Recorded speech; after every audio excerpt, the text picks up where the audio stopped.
Kenapa nak? Are you ready? Kicau mania. Kicau mania.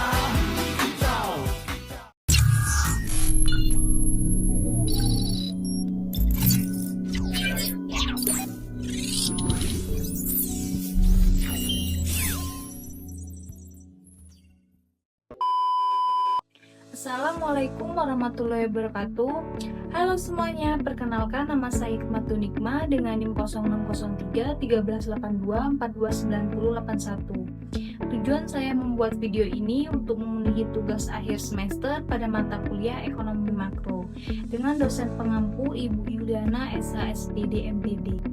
Di video kali ini kita akan membahas salah satu permasalahan ekonomi makro yang sangat dekat dengan kehidupan kita sehari-hari, yaitu inflasi. Inflasi terjadi sebesar 0,11% pada Maret 2019. Statistik mencatat inflasi bulanan pada Desember 2020 sebesar 0,45%. Harga barang dan jasa di Indonesia pada April 2021 menunjukkan kenaikan atau terjadi inflasi. Pemerintah memperkirakan inflasi pada 2022 akan melonjak mendekati level 4%. Statistik mencatat pada April 2023 terjadi inflasi. Tingkat inflasi sepanjang tahun 2024 menjadi yang paling rendah sepanjang inflasi sejarah. dipicu kenaikan harga pangan dan permintaan barang dan jasa. Inflasi cenderung menunjukkan adanya pelemahan daya beli. Indikatornya daya beli masyarakat semakin lesu. Kita sering mendengar harga bahan pokok naik, harga BBM berubah, atau biaya hidup makin tinggi. Nah, itu semua berkaitan dengan inflasi. Tapi sebenarnya apa penyebabnya, apa dampaknya bagi masyarakat, dan bagaimana solusi yang bisa kita lakukan? Mari kita bahas secara sederhana tapi mendalam. Inflasi adalah kondisi di mana terjadi kenaikan harga barang dan jasa secara umum dan terus-menerus dalam satu periode. Di Indonesia beberapa waktu terakhir inflasi cukup dipengaruhi oleh kenaikan harga pangan seperti beras, cabai, dan minyak goreng. Kenaikan harga energi seperti BBM dan listrik, kegunaan distribusi dan cuaca ekstrim. Masalah yang sering dibahas dalam banyak artikel ekonomi adalah kenaikan harga kebutuhan pokok yang tidak sebanding dengan peningkatan pendapatan masyarakat. Ini yang menjadi inti permasalahan ekonomi makro yang kita kaji. Kalau kita analisis lebih dalam, ada beberapa penyebab utama inflasi. Yang pertama, inflasi dari sisi permintaan terjadi ketika permintaan masyarakat meningkat, tetapi barang yang tersedia terbatas. Contohnya saat hari besar seperti Lebaran, permintaan naik drastis. Yang kedua, inflasi dari sisi biaya. Terjadi karena biaya produksi meningkat, misalnya harga bahan baku naik, biaya transportasi meningkat akibat kenaikan BBM. Akibatnya, produsen menaikkan harga jual. Yang ketiga, faktor eksternal, seperti kenaikan harga minyak dunia, krisis pangan global, atau konflik internasional. 4. Distribusi yang tidak lancar. Di Indonesia, masalah distribusi sering terjadi karena infrastruktur belum merata, cuaca buruk, ketergantungan pada daerah tertentu. Semua faktor ini saling berkaitan dan memperparah inflasi. Inflasi itu dampaknya luas, ada yang positif, tapi kalau terlalu tinggi justru lebih banyak merugikan. Yang pertama, daya beli masyarakat menurun, harga-harga naik, tapi pendapatan tetap. Jadi orang makin sulit memenuhi kebutuhan sehari-hari. Yang kedua, ketimpangan ekonomi meningkat. Kelompok berpenghasilan rendah pasti terasa dampaknya, karena sebagian besar uang mereka dipakai untuk kebutuhan pokok. Yang ketiga, munculnya ketidakpastian ekonomi. Inflasi yang tinggi bikin pelaku usaha bingung menentukan harga dan rencana investasi. Keempat, angka kemiskinan bisa meningkat.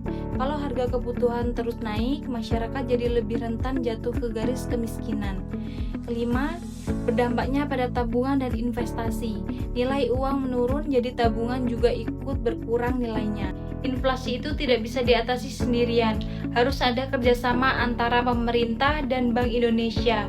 Yang pertama, dari sisi kebijakan moneter. Bank Indonesia bisa menaikkan suku bunga, tujuannya supaya jumlah uang yang beredar bisa berkurang. Selain itu, juga menjaga nilai tukar rupiah tetap stabil. Yang kedua, dari kebijakan fiskal oleh pemerintah. Misalnya dengan memberikan subsidi seperti BBM, listrik, dan pangan.